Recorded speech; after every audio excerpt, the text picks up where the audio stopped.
Okay. So can you raise up your Bible?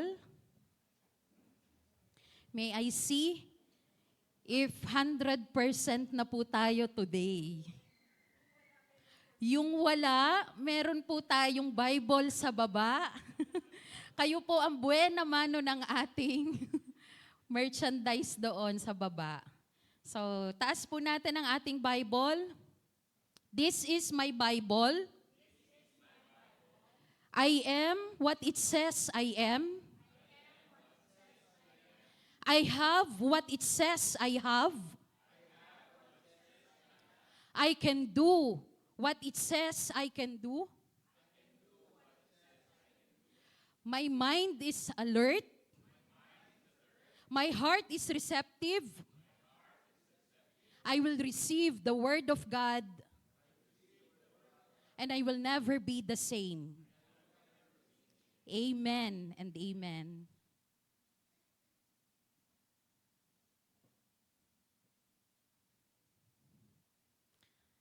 All right. So muli magandang umaga po sa ating lahat. So it was really a blessing to be part of the Women of Significance Conference last week. So nag-attend po tayo kasama ang iba pa nating mga women ng ating sambahan, and we have heard great testimonies and inspirations from the great women of God. So doon po sa mga hindi naka-join, ay, you miss half of your life. No? Kasi talaga naman pong nag-uumapaw. Kung ano po yung mga narinig namin doon, talagang maa-amaze po tayo kung ano ang ginawa ng Lord sa kanilang mga buhay. So one thing in common with the speakers na hindi ko rin po makakalimutan is how they overcome difficulties and struggles in life before and after knowing Christ. No? So meron po doong nag-share na talagang nagmula sa pamilyang walang-wala. Kung iniisip po natin ngayon sa sitwasyon natin na tayo ay mahirap, may mga bagay tayong hindi natin mabili, hindi natin maabot, or mga bagay na naiisip or nakikita natin na wala tayo, at ang iniisip natin ay nasa mahirap tayong kalagayan, how much more pa po yung narinig namin doon from one of the speaker. No, yung maranasan mong matutulog ka, pagtingin mo na ganyan sa bubungan, tulo ng ulan ang iyong kakaharapin. No? Walang CR. Napakahirap po walang CR, no? And meron ding speaker na halos ma-disown na, halos maipaampun na, no? Dahil sa mahirap na kalagayan. Hearing from their ugly past, who would have thought na they would be significant women today? No, sa kabila po nung lahat ng paghihirap na yon na meron sa kanilang buhay. Pero ang gustong-gusto ko pong sinabi nila doon, common sa kanilang tatlo, walang ibang naging susi, kundi yung relasyon nila sa Diyos. Kung gaano sila ka-in love kay Lord, yun po yung naging susi. Kaya naman, sa mga panahong ito, sila po ay very successful in their professions and even in their ministries. No? I believe every one of us has walked through shadows. Alam po ba natin kung ano yung shadows? Anino, no? Ang bawat isa sa atin, I believe, meron tayong mga anino sa ating buhay. It can be moments of shame, rejection, emptiness. Meron tayong anino ng ating nakaraan. Broken pieces. Too messy or unworthy things that we don't want to share in the light of others. Nakakahiya eh. No, bakit natin hahayaang malaman ng iba kung ano yung mga shadows na yan ng buhay natin? So today, I would like to share to you a message which I entitled, From Shadow to Strength. So anong meron dito sa shadow to strength. No? Kung makikita nyo po, tingin muna nga po tayo dito sa ating title. Can you repeat after me? From shadow to strength. So makikita nyo po, ano bang ibig sabihin? Bakit biglang nagkaroon dyan ng yung tauhan sa chest? Tauhan sa chest. Mapapagalitan ako ni Kuya David kung anong dyan. Pero makita po natin dito, yung maliliit po kasi yan yung phone, no? And then, meron doon sa dulo, biglang nagkaroon ng queen. No? So what does it signifies? Sa chess po, every pawn has the potential to become queen. Kapag nakaabot yung pawn doon sa dulo, doon sa kalaban na area, doon sa dulo niya, para siyang sa dama na kapag umabot ka doon sa dulo, pwede mong palitan na mas powerful na yung piyesa mo. So every pawn has the potential to become queen. No, but's random. Actually, wala naman siyang kinalaman. So, ayan. And, okay, from shadow to strength. So, ito pong aking mensahe. Please bear with me. Medyo mahaba po itong pag-aaral na ito. I believe, lagot tayo nito kay Sister Ken na very sa oras. Pero hindi naman po natin, hindi naman natin siya tatalakayin lahat. Sabi nga po, this chapter or book in the Bible, this is the longest na record na conversation ni Jesus. Amen? Excited tayo na malaman? This is the longest recorded conversation of Jesus sa buong Bible. So, I'll share this message po in the context of Jesus and the Samaritan woman at the well. Amen? So, please read in John 4. Magsimula po tayo sa verse 3. John 4:3 to 6. Doon po muna tayo. John 4 verse 3 to 6. He left Judea and returned to Galilee. Now he had to go through Samaria. So he arrived at a Samaritan town called Sychar, near the tract of land that Jacob gave to his son Joseph. And Jacob's well was there. So Jesus, tired as he was from his journey, sat down by the well. It was then about the 6th hour noon. So, kung atin pong matatandaan, pag sinabing Samaritan, no? Samaritan, sino pong nakakaalala kung sino itong mga Samaritan? Meron po tayong pa-Gcash. Samaritan po ay lahi na combination na po siya ng Hudyo at saka ng Assyrian. Kasi during the time po na nasakop ng Assyria ang Israel, yung mga Hudyo, some of the Jews, nakipag-intermarry po sila sa mga Assyrian. At ang naging bunga po nila ay itong mga Samaritan. So sabi po dito, ang pinapatungkulan po dito ay ang ating Panginoong Jesus kasama ang kanyang mga disipulo. Sabi dito, he left Judea and returned to Galilee. Ngayon, para po mas ma-visualize natin, i-share ko lang po kung saan ba yung location nitong Judea at saka ng Galilee. So imaginein po natin, ang Judea po ay yung parteng Batangas. Kasi sabi po, ang Judea ay southern area po ng Israel. So, nasa south siya. Ngayon, nasan po ang Galilee? Ang Galilee po ay nasa north. No? Nasa north area. Nasan po itong Samaria? Ang Samaria po ay nasa gitna.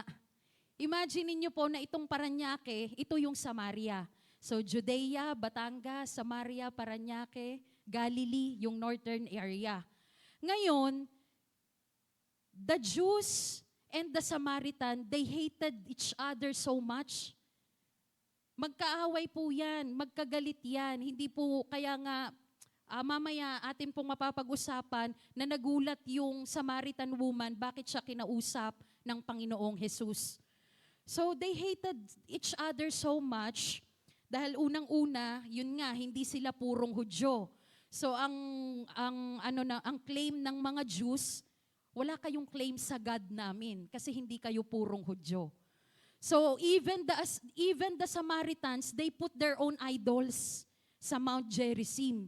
Doon sila nagwo-worship, meron silang sariling Diyos. At dahil po dyan, merong cultural barrier, of course, yung ating Jews at saka Samaritan, na yung mga Hudyo na galing Judea na pupunta ng Galilee, mas gagawin nila or mas dadaan sila doon sa long journey instead na dumaan na lang sila dito sa Samaria, dito sa gitna. Hindi talaga sila dadaan kasi they don't want to associate with the Samaritans na nasa sa Samaria. So yung Samaria sana, yun na yung shortcut mula Judea, papunta ka ng Galilee, ito na yung shortcut. Pero mas nanaisin nila, kumbaga sa panahon natin ngayon, mas gugustuhin ng mga nasa Judea na magbayan-bayan, na makarating sa norte, kaysa dumaan dito sa Parañaque. So mas na-visualize po natin. Amen. So sabi dito, ang Panginoong Jesus kasama yung mga disipulo, talagang dumaan sila ng Samaria. Nagpunta sila ng Samaria. Amen? At nung dumating sila sa Samaria, nandoon sila sa town na ang pangalan ay Sychar. No, nandoon din po yung Jacob's Well. At doon nagkaroon ng encounter ang Samaritan woman with Jesus Christ. Amen. So ituloy po natin. Then verse 7 to verse 9. Then a woman from Samaria came to draw water. Jesus said to her, "Give me a drink." For his disciples had gone off into the city to buy food. The Samaritan woman asked him, "How is it that you, being a Jew, ask me, a Samaritan woman, for a drink? For Jews have nothing to do with Samaritans." So ito po yung sinasabi ko kanina. Nagulat yung Samaritan woman. Bakit mo ako kinakausap? You have nothing to do with me. Kasi isa kang Hudyo, ako isang Samaritano. Right? So dito po sa Samaritan woman, mababasa po natin mamaya moving forward, yung kanyang dark past. No, ano ang meron dito sa babaeng ito? No? At gulat na gulat siya, bakit mo ako kinakausap? At ang sabi po dito, ito pong Samaritan woman, pumupunta lang po siya dun sa well tuwing ika-6 ng hapon. Ito pong Samaritan woman ay pumupunta ng katanghaliang tapat, mga 12:00 sa atin. No? So bakit? Anong dahilan? Bakit katanghaliang tapat sa kakapupunta sa well, sa kakamag-iigib? No? Alam niyo po, itong Samaritan woman, mamaya po masihimayin natin, sabi nga, meron na siyang 5 failed marriages. And during this time, siya po ay may ka-live-in. Hindi niya asawa, meron siyang ka-live-in. So, ang rason kung bakit siya ay katanghaliang pumupunta ng well, syempre, iwas marites. Tama? Iwas marites. Kasi ikaw ba naman na kilala ka ng mga tao doon, ng iyong mga kapwa Samaritano, alam nila ang buhay mo.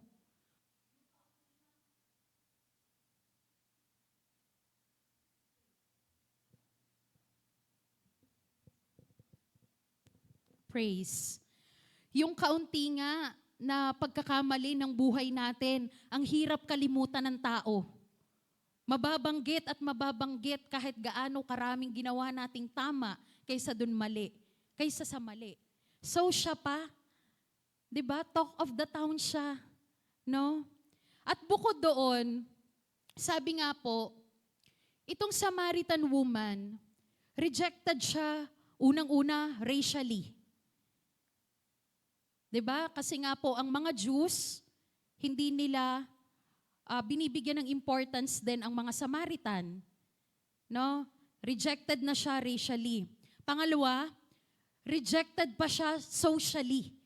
Doon sa socially, kahit mga kapwa niya Samaritano, nire-reject din siya. Kaya nga po, katanghaliang tapat siya pumupunta ng well eh. Kasi mapapag-usapan siya kahit ng mga kapwa niya Samaritano. At pangatlo, rejected siya personally. Why? Nakalima na yung failed marriages niya eh. 5 na yung nag-reject sa kanya eh. Tama? So sa ating buhay, I believe all of us already experience rejections. Tama? Pwede pong tumaas ang kamay. Sino na ang mga naka-experience? Sa mga hindi pa, pinagpala kayong lubos. Kung wala pa kayong rejection. So, rejections ng buhay natin, parte talaga yan ng buhay. Yung simpleng ma-reject yung credit card mo o decline, hindi gumana. Rejection. Yung hindi ka crush ng crush mo. Rejection. Di ba? Nasaan yung ating mga youth dyan? Buhay na buhay ang dugo pag ganitong usapan. Di ba? That's rejection. Yung hindi tayo pinagbigyan doon sa minomongkahi natin or something na ano. Di ba? It's rejection. So sa buhay natin, yan yung mga shadows ng buhay. We have rejections, we have emptiness na kahit pa yung pinakamayayamang tao, kung titingnan natin, lahat nasa kanila na. Nakakapagsalita pa nga tayo ng, ano pa bang hahanapin ng mga taong to? Bakit nagkakaganito pa rin? Okay na yung yung 100 million. Bakit naman umabot pa ng bilyon? Wala bang satisfaction tong mga tao na to? 'Di ba? So yung Samaritan woman talagang iba yung impact sa kanya nung makita niya doon ang Panginoong Hesus at kausapin siya.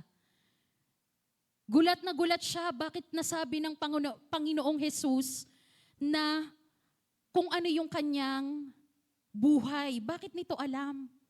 'Di ba? Bakit nito alam? So ituloy po natin. Verse 10. Jesus answered her, "If you knew about God's gift of eternal life and who it is who says, 'Give me a drink,' you would have asked him instead, and he would have given you living water." So sabi ng Panginoon, kung makikilala mo lang kung sino ako, baka ikaw pa ang humingi sa akin. No? Kasi takang-taka yung Samaritana. Bakit humihingi ito sa akin ng tubig? Isang Hudyo na dapat hindi ako kinakausap. Bukod sa babae ako, ang dami kong rejection sa buhay. 'Di ba? Sabi ng Panginoon, kung makikilala mo lang, baka ikaw pa ang humingi sa akin. Amen?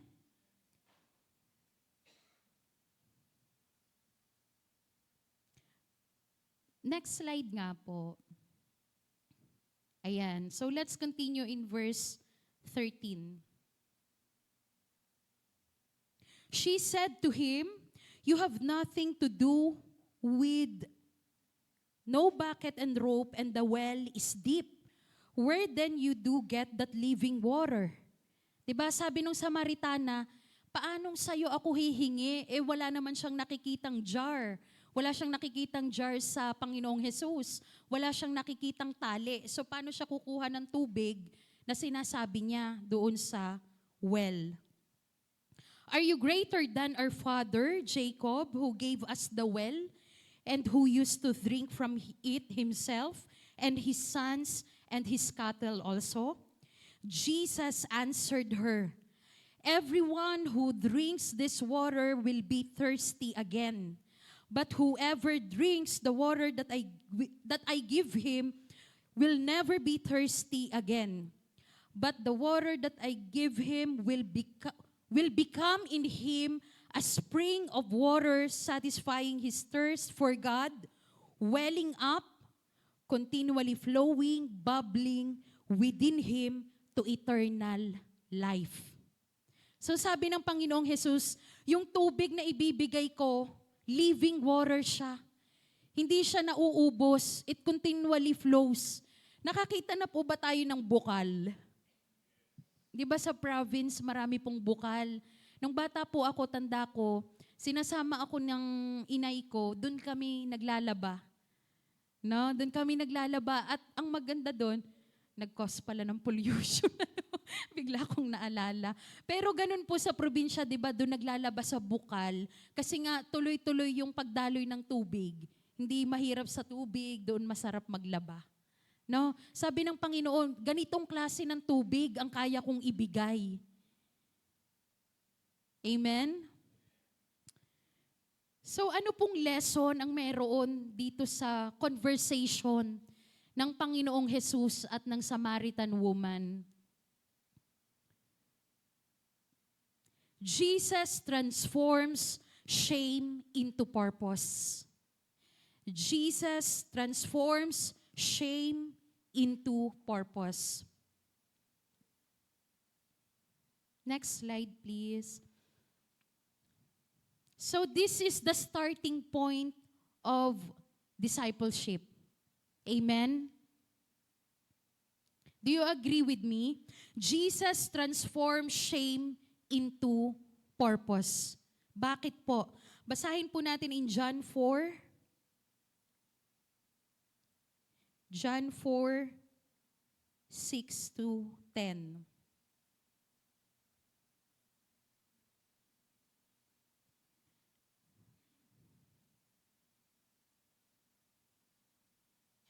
John 4, 6 to 10.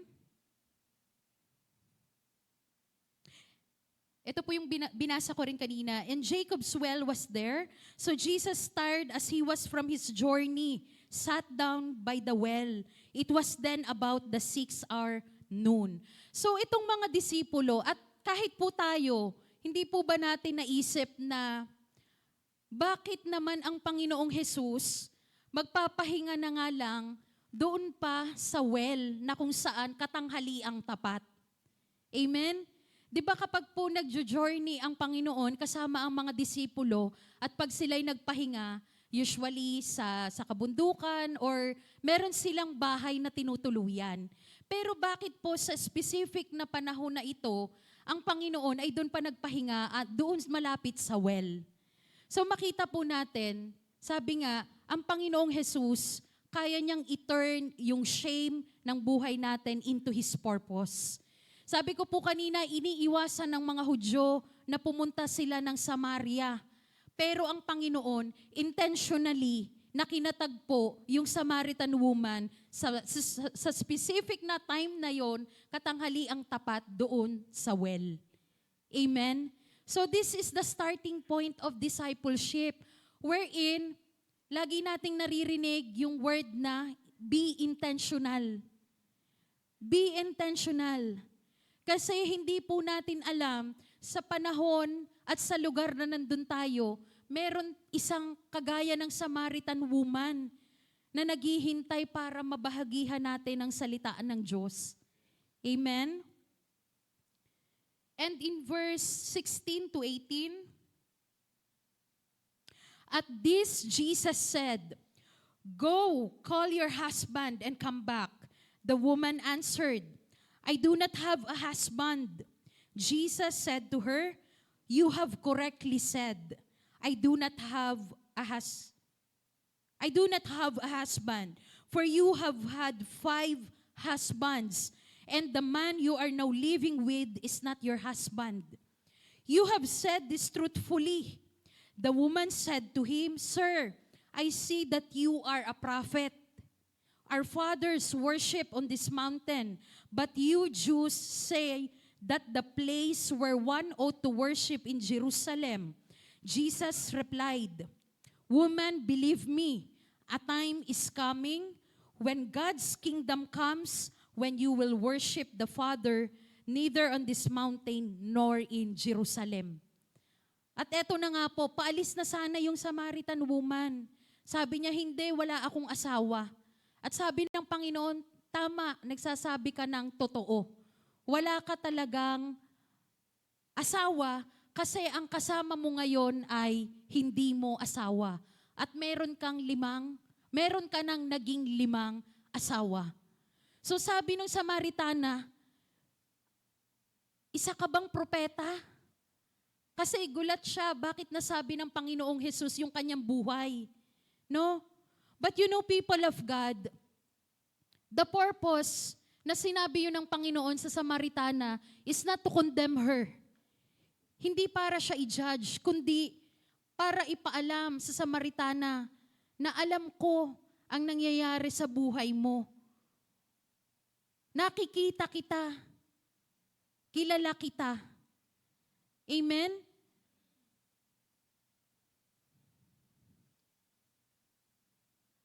So nagsimula ang istoryang ito na yung babae, yung Samaritan woman, puro siya, alam niyo po yung nagtatago na, yung halos lumubog na sa ilalim ng lupa, dahil nga sa kahihiyan, dahil sa karumihan na mayroon siya. Ipagpalagay po natin sa panahon natin ngayon, sabi nga yung mga marites, 'di ba? Alam yung buhay natin. So anong sasabihin nila? Yang si ganyan, o pangalan, wala po siyang pangalan talaga. Pangalanan natin siya kunwari si Juana. Ang si Juana na yan, nahaliparot na yan. 'Di ba? Ang dami-daming asawa. 'Di ba? Tapos ngayon meron na namang kinakasama. So yung shame na yon ng babaeng Samaritan, our Lord Jesus turned this shame into purpose. Ano ang purpose ng Lord? Bakit nagkaroon ng encounter yung Samaritan woman kay Christ? So next slide please. Next. So discipleship always begins with an encounter with grace. Amen? Discipleship always begins with an encounter with grace.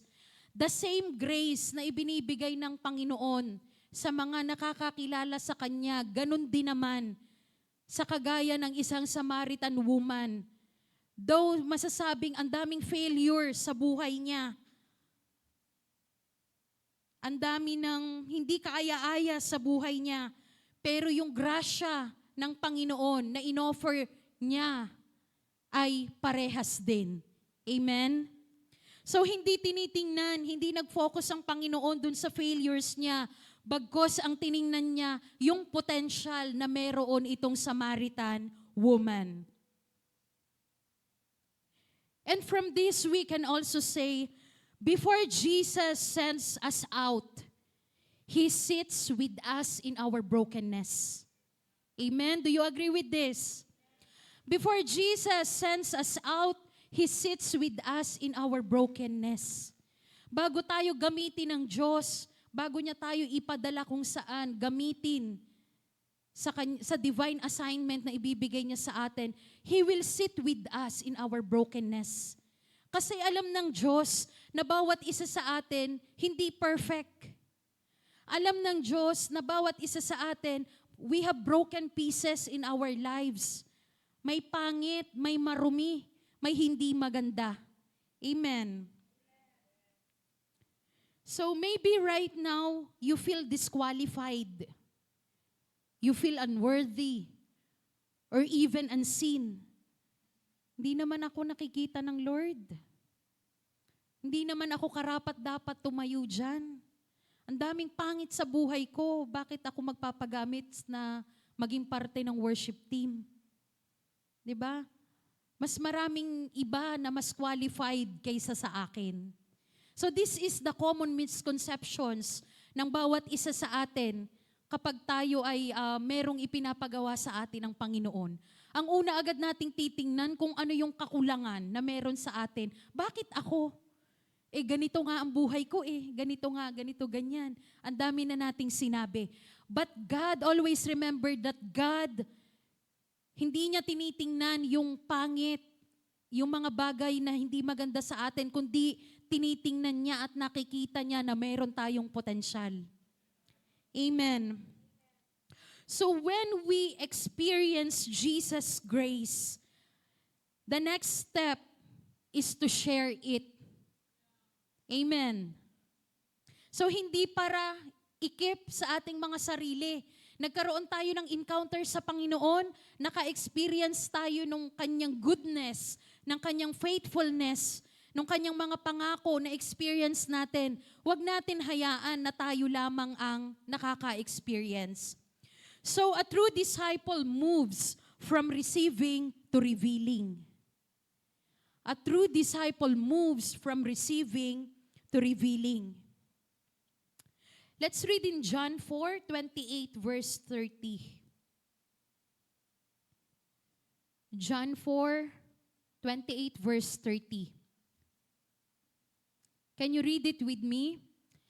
Then the woman left, okay, 1, 2, 3. Then the woman left her water jar and went into the city and began telling the people, "Come, see a man who told me all the things that I have done. Can this be the Christ, the Messiah, the Anointed?" So the people left the city and were coming to him. Amen. Hallelujah. So nung masabi na ng Panginoong Jesus na ganito ang buhay mo, ganito ang ginagawa mo, doon nagkaroon ng realization yung Samaritan woman. Ikaw ba ang Misaya? Ikaw ba yung propeta? Kasi paano niya nasabi yung buhay niya? First encounter lang nila yon. Amen? Pero alam niyo po yung magandang nangyari dito, magandang ginawa nung Samaritan woman. After meeting Jesus, she left her jar. Kita niyo po yan? Naiwan niya yung kanyang water jar. And what does it signifies? Yung water jar po, it reflects with her life. 'Di ba? Yun yung kanyang buhay eh. Every time pupunta siya sa well, dala-dala niya yung jar na yon. Yun yung pangkuha niya ng tubig. Ano yung meron sa well? Ano yung meron doon sa water jar? Walang ibang ipinapaalala ang mga bagay na ito, kundi yung kanyang nakaraan. Kaya nga tanghali siyang pumupunta, ayaw niyang nakikita siya ng ibang tao. Wala siyang ibang dala, kundi yung kanyang water jar. Pupunta siya sa well. Doon umiikot ang kanyang buhay. But after her encounter with Christ, bigla niyang iniwan. Iniwan niya yung water jar. Nagtatakbo siya. So hindi na siya ngayon takot. Hindi na siya ngayon takot. Sabi nga, tumakbo siya, nagpunta siya sa city. Samantalang nung una, ang old na buhay nito, walang ibang ginawa kundi magtago dahil sa kahihiyan. Right? So, isa pa pong mensahe dun sa conference na aming inattendan, Ate Jassy and Ate Lay, pasuyo naman po dito sa harap, para lang mas ma-visualize natin. Ito po yung isa ring mensahe dun sa conference, about having a new life nung pong makilala na natin ang Panginoon. Di ba lagi po nating sinasabi na nung tayo makakilala sa Panginoon, yung luma nating buhay nawala na kasi we are a new creation na. Right? So imaginein po natin, ito talaga si Ate Lay. Si Ate Lay po talaga ito. So ito yung tao, imaginein natin, ito yung taong nakakilala kay Christ. Amen? And then si Ate Jazz po, dito ka muna Ate Jazz sa ano niya, dito sa tabi niya, dito. Yan. So si Ate Lay, yung tao na makakakilala sa Panginoon, then si Ate Jazz, yung old life niya. Ngayon, sabi natin, si Ate Lay new creation na. Wala na dapat yung old self. Kaya lang, ito ang nangyayari. Sige, akyat ka Ate Jazz. Ito ang nangyayari. Kasi hindi tayo makamove forward. Lagi nating binabalikan yung pangit na nakaraan natin. May ipapagawa yung leader natin or yung ating pastor kasi nakikitaan tayo ng potensyal.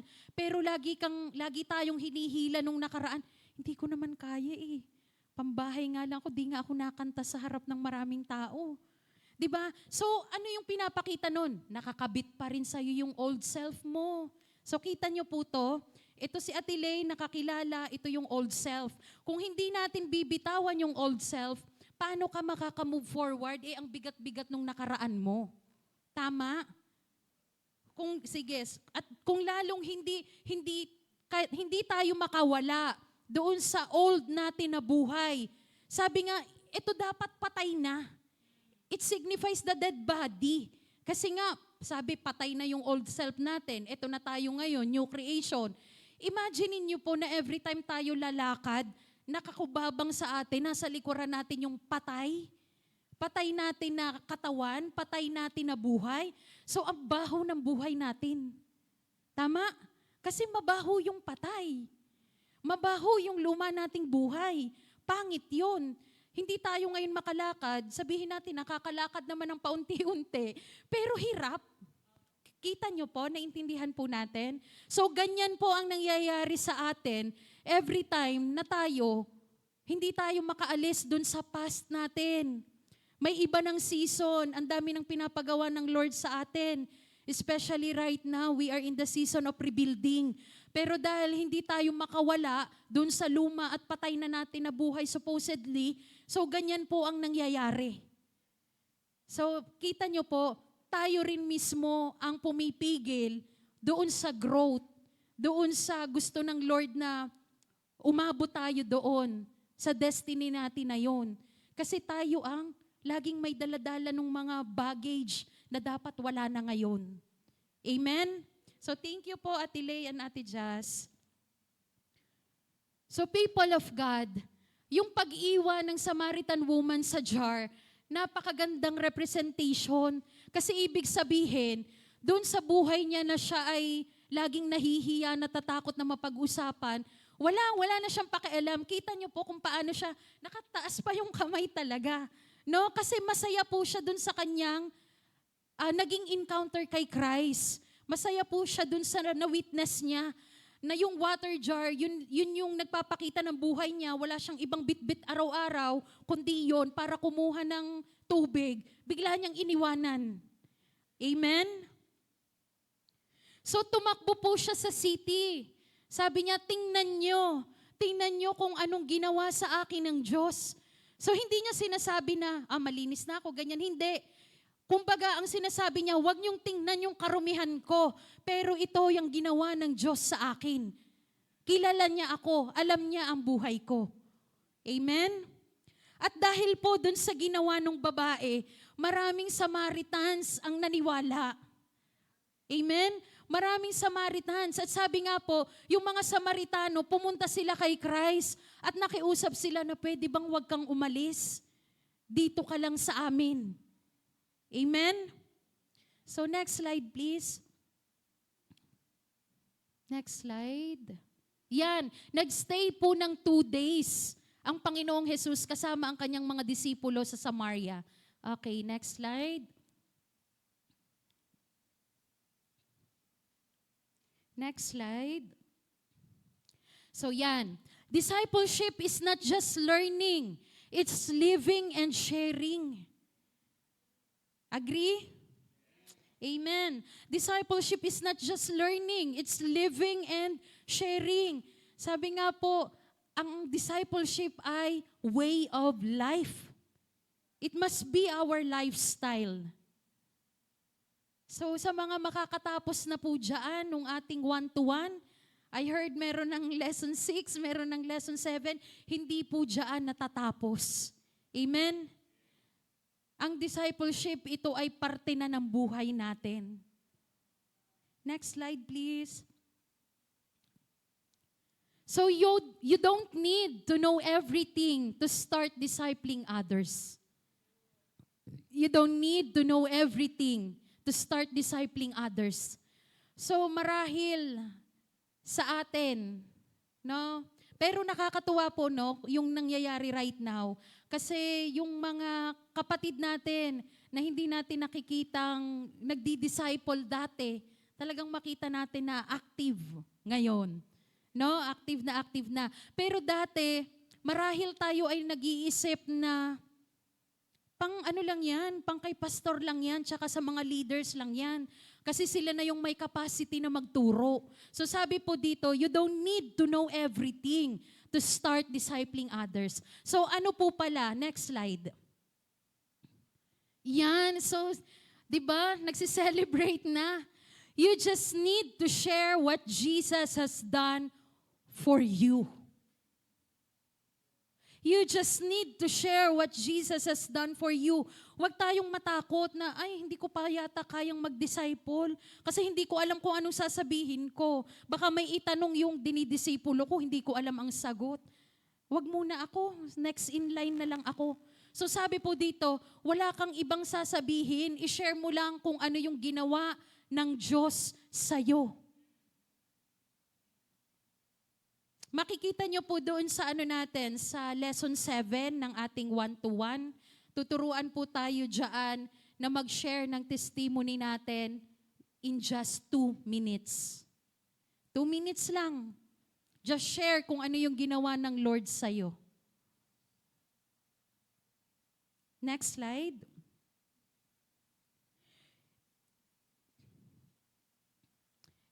But for discipleship to grow and endure, it must be rooted in the right foundation.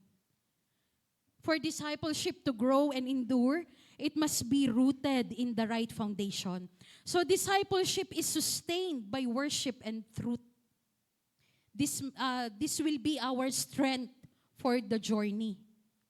Discipleship is sustained by worship and truth. So in John 4:23-24, Jesus told her, true worshipers will worship the Father in spirit and in truth. The strength of a disciple doesn't come from emotions or titles. It comes from a heart anchored in truth and the Spirit. Amen. So yung atin pong discipleship, ang magiging strength ng journey natin towards that is yung ating worship at yung truth. Ano po yung truth? Wala nang iba kundi ang salita ng Diyos. And when we say worship, hindi lang po siya yung every time na tayo ay kumakanta, tayo ay tumutugtog sa Panginoon, kundi yung totality ng ating pagkatao. No? Nakikita na ba sa buhay natin yung bunga ng banal na spirito? Nakikita ba ng mga tao sa paligid natin na nasa atin na si Christ? So that's worship. Worship aligns our hearts with God's purpose.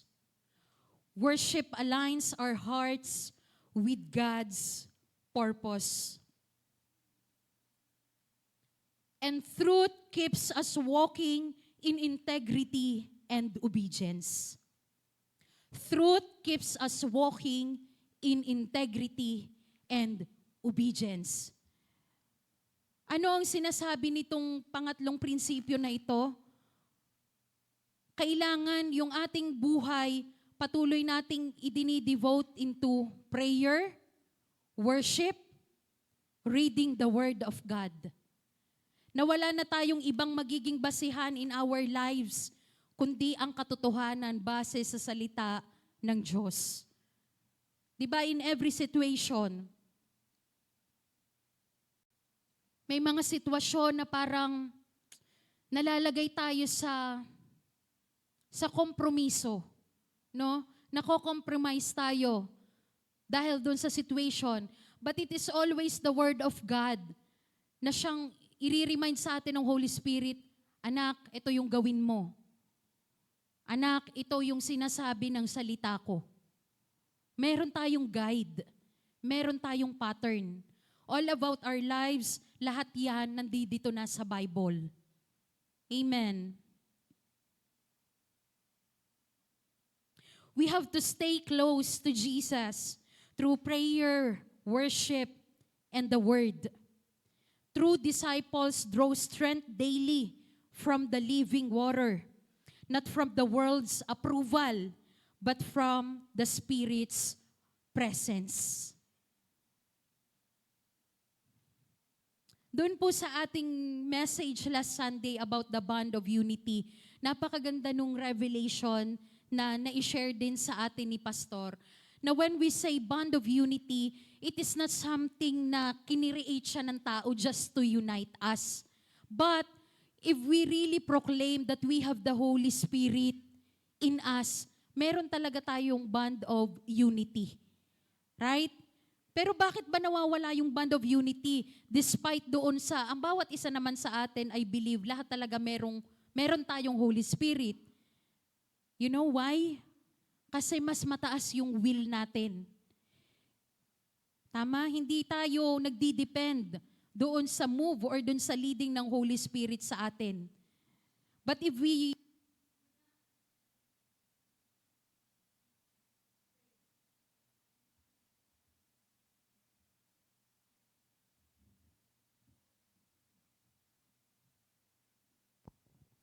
praise, hindi rin mag-unite yun. Ayaw rin maki-unite ng mic natin. Naubusan ng power. So yun po, if we have the Holy Spirit, dapat nandoon yung bond of unity natin. No? Agree? Ito lagi, lagi kong naririnig kay Sister Ken, even yung ano natin. If we claim na nasa atin na ang Panginoon, our lifestyle must back up our claim. Amen. Ibig sabihin talagang dapat nakikita siya sa buhay natin. Hindi siya yung sinasabi lang natin na ito, ganyan. Ito yung natututunan ko sa salita ng Diyos, pero hindi makita sa atin ang bunga. Amen. So, a well never runs dry when it's connected to a source. Likewise, our discipleship remains strong when we're connected to Christ, the living water. Amen? So wala nang ibang source. Kagaya nitong Samaritan woman na nung una, talagang masasabi natin na yung kanyang satisfaction wala.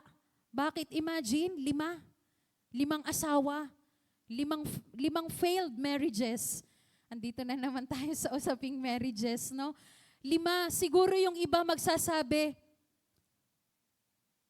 buti pa siya, 5 na. Pero ako, wala pa. Pero, you know, the pain behind that, kasi 5, pero failed. Failed marriages. Ibig sabihin, 5 na rin yung nag-reject sa kanya. At sa during this time, hindi niya na inasawa. Siguro sinabi niya, ang dami na, parang ano na siya, alam niya yung sa sobrang bigat, sa sobrang pain na naranasan niya doon sa kanyang buhay, hindi niya na inasawa. Live-in na lang, okay na yan. Kasi iaasawa mo na naman. Siguro nandoon na rin yung mentality na baka mag-failed na naman. Eh di lalo na naman siyang pag-uusapan.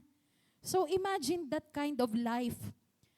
And reminder sa bawat isa sa atin, sa buhay natin right now, wala nang ibang satisfaction na pwede nating hanapin kundi yung relasyon natin sa Panginoong Jesus. Amen? Dahil lahat ng meron sa mundong ito, temporal. Lahat lilipas, lahat mawawala. Kaya po tayo may naririnig na kahit gaano nakasuccessful, feeling empty pa rin. Walang material na bagay, kahit pa ilang luxury cars yan. Kahit pa kwarto-kwarto na, kondo-kondo yung pera mo. Walang satisfaction, walang makakapag-fill in nung parte ng buhay natin, ng puso natin, kundi ang Panginoong Jesus lamang. Amen. Palakpakan nga po natin ang Panginoon. Hallelujah. At yun po ang natagpuan ng Samaritan woman. Kaya nga walang kaabog-abog. Binitawan yung water jar, iniwan, pumunta sa city, nagpatotoo kung ano ang ginawa sa kanya ng Diyos. And because of her, because of that testimony, marami ding Samaritano ang naniwala sa Panginoon. And with that, for my conclusion, God's strength begins when we let Jesus meet us in our shadows. God's strength begins when we let Jesus meet us in our shadows. Tayo po ay magsitayo.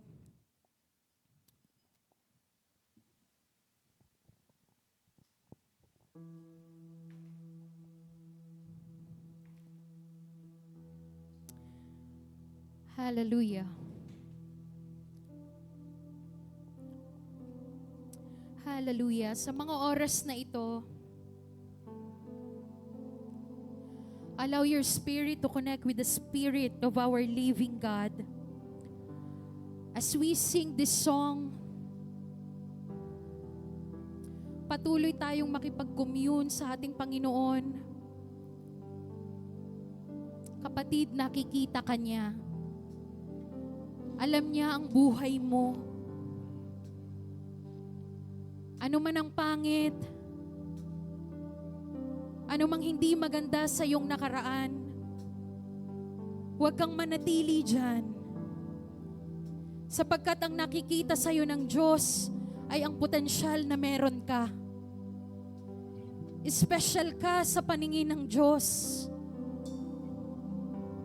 Mahalaga ka sa paningin ng Diyos. Oh, hallelujah. Hallelujah. Can you raise up your hands unto Him? Hallelujah. Oh, hallelujah.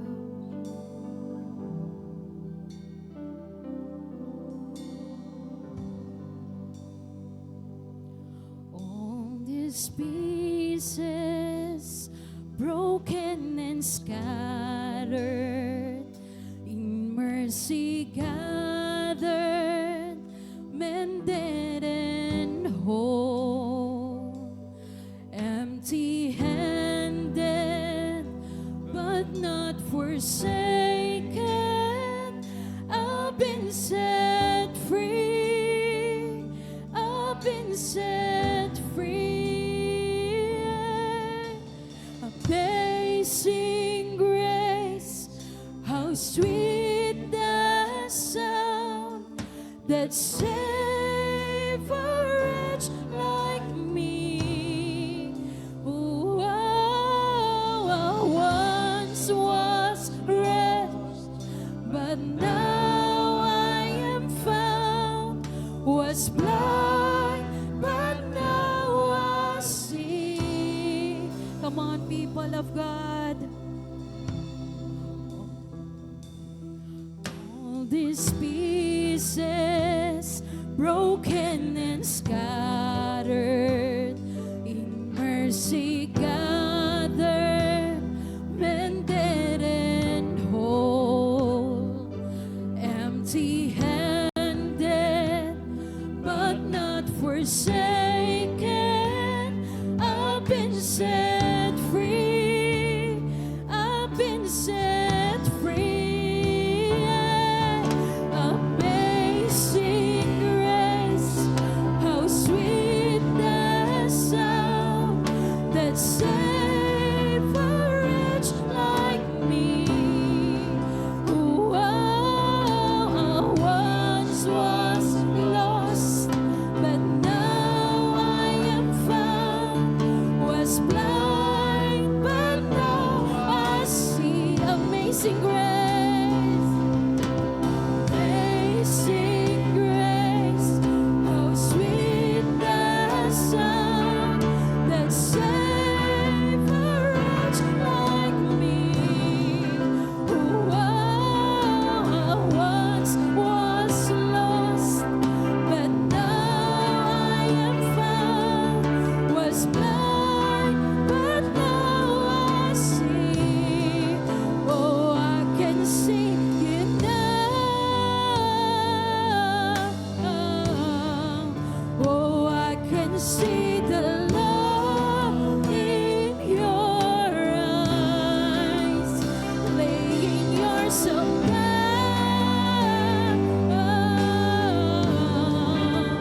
raising up the broken to life. Oh, I can see you now. Oh, I can see the love in your eyes, raising yourself down,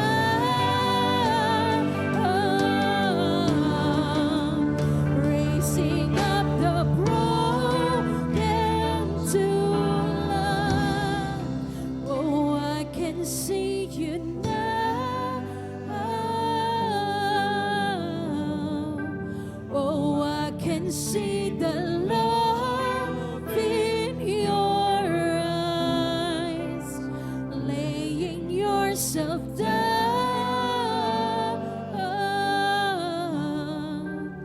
raising up the broken to life.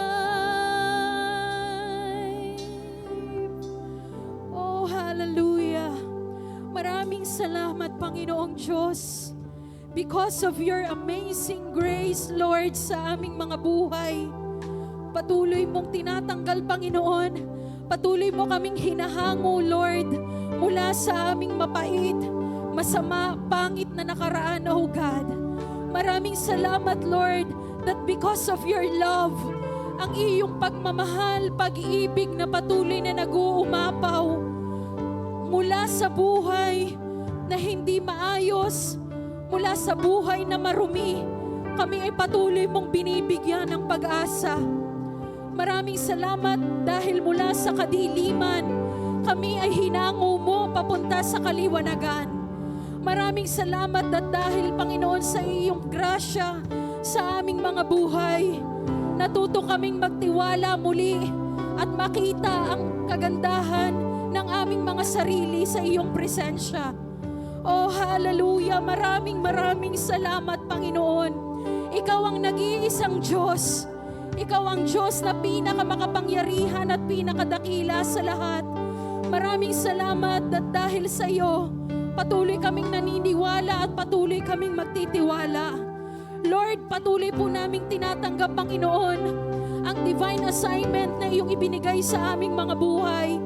We will continue to share the good news, Lord, sa mga tao sa aming paligid, oh God, that from receiving, we will reveal it, oh God, sa mga taong nangangailangan, Panginoon. Maraming salamat, oh God, sa lahat ng ginawa mo sa aming mga buhay. Patuloy namin itong ibabahagi. Patuloy kaming magiging asin at liwanag sa bawat buhay na nakapaligid sa amin. Oh, hallelujah! Maraming salamat sa patuloy mong pagtuturo sa amin, oh God. Tinuturuan mo kami, Lord, to have fellowship with you, to have fellowship with our brethren, and to have fellowship with the lost, oh God. Maraming salamat, isang tunay na pribilehiyo na patuloy na magamit mo ang aming mga buhay for the furtherance of your kingdom. Maraming salamat, O Diyos. Patuloy po naming ibinabalik sa iyo ang pinakamataas na papuri at pasasalamat sa tanging pangalan ng aming Panginoong Jesus. Amen.